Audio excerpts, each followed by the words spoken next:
J'ai peut-être eu l'occasion de vous dire déjà... Ah, on change de micro. J'ai peut-être eu déjà l'occasion de vous dire que je n'ai qu'une sœur. Elle est chanceuse, hein? Parce que je pouvais lui accorder toute mon attention à chaque instant. Hein? Je m'occupais de son cas à temps plein. Hein? De sa sainteté, oui. Vous savez, dans la vie des saints, il y a toujours un prêtre malcommode. Hein? Moi, je l'étais avant le temps. J'étais pas prêtre, puis j'étais déjà malcommode. Alors, ma sœur, comme on dit, je l'ai fait pâtir un peu. Je l'ai taquiné beaucoup. Je lui ai joué plein de tours. Et puis, je lui ai pas toujours mené la vie facile. Mais sa forge de caractère est devenue policière.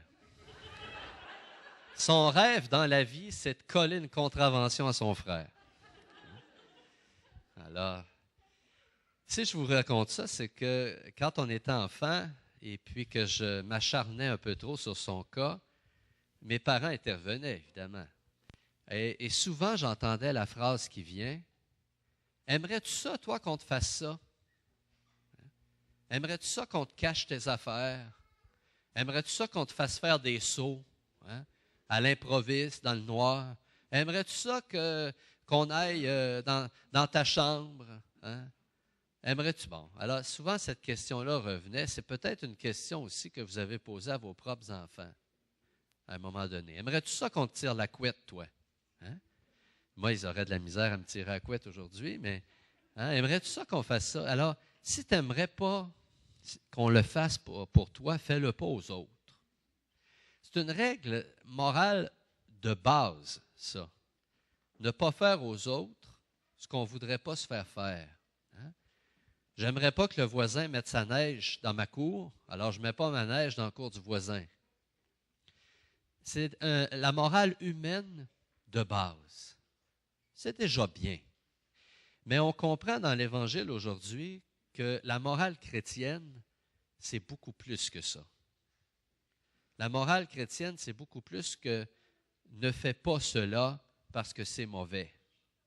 Jésus va plus loin que ça. Plutôt que de dire ne fais pas aux autres ce que tu ne voudrais pas qu'on te fasse, Jésus dit, je ne le citerai pas dans le texte, hein, mais vous l'avez entendu comme moi, Jésus dit ce que vous aimeriez qu'on fasse pour vous, faites-le pour les autres. Voyez-vous la différence? Il ne s'en tient pas juste à ce que vous n'aimeriez pas qu'on vous fasse, faites-le pas. Non, ce que vous aimeriez qu'on fasse pour vous, faites-le pour les autres. C'est un cran au-dessus. Hein? C'est un cran au-dessus. Ce que Jésus est en train de dire, c'est si tu veux qu'on te pardonne, toi, pardonne aux autres.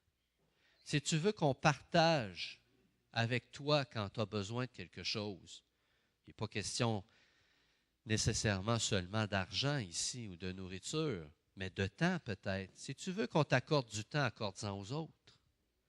Si tu veux qu'on te rende justice, quand tu subis l'injustice, rends justice aux autres. Si tu veux qu'on reconnaisse ta dignité, si tu veux qu'on accorde du crédit à ton propos, à ce que tu dis, accorde du crédit à ce que l'autre dit aussi. Alors, on n'est pas seulement dans le ne fais pas ceci, mais plutôt dans tu dois faire cela. Et Jésus dit pourquoi est-ce que c'est comme ça? Dans ce petit verset où il dit soyez miséricordieux, comme qui? Comme votre Père qui est aux cieux est miséricordieux. Alors, le modèle moral des chrétiens, ce n'est pas un philosophe, c'est même pas un saint ou une sainte.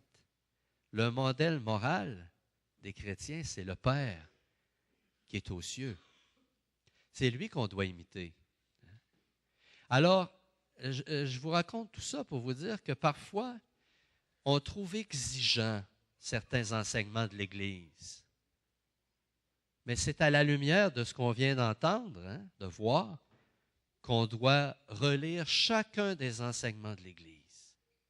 Quand l'enseignement de l'Église sur la fidélité dans le mariage me semble être difficile, c'est ce passage de l'Évangile-là que je dois lire.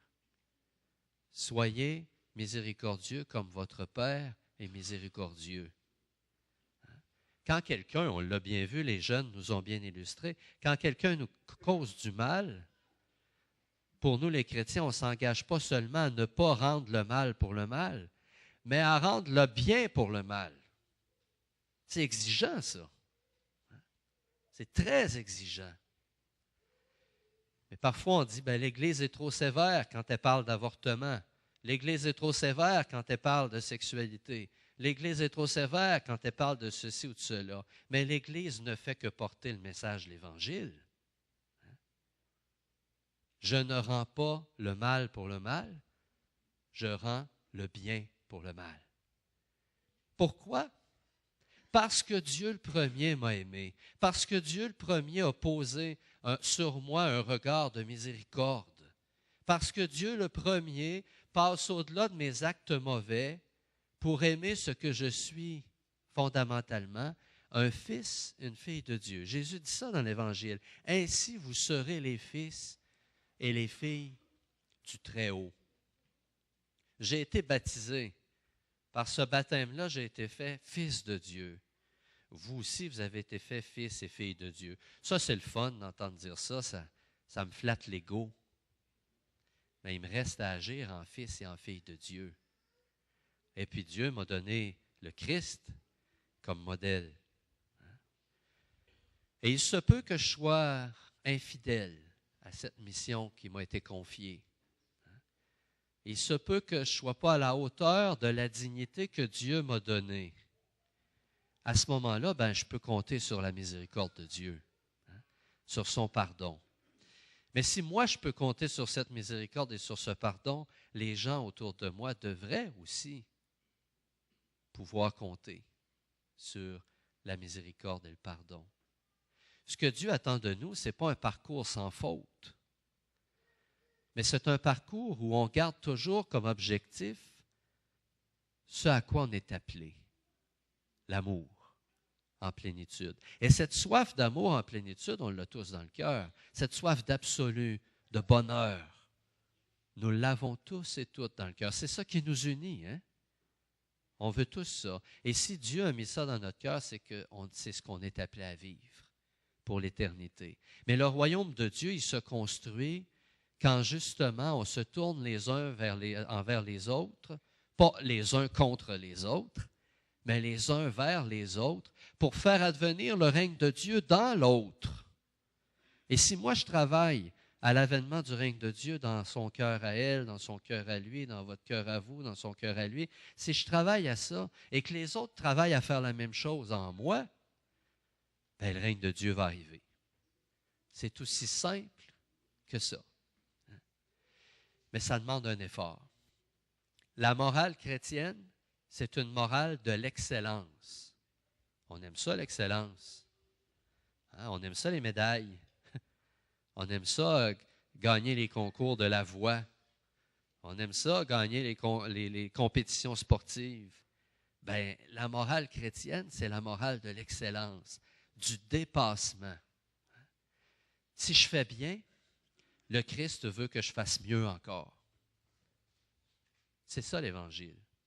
Et il ne veut pas que je le fasse juste pour mon orgueil personnel, pour ma gloire personnelle, mais il veut que je le fasse pour la gloire de Dieu. Il me semble qu'on a chanté ça à quelques reprises aujourd'hui. Glorifier le Seigneur, gloire à toi Seigneur, puis gloire à notre Dieu, puis on chante ça. Mais toute notre vie devrait le chanter. Et c'est quand on se dépasse, quand on dépasse nos limites et quand on dépasse les limites des autres, que ça devient visible aux yeux du monde. Alors, on va s'approcher tout à l'heure de l'Eucharistie.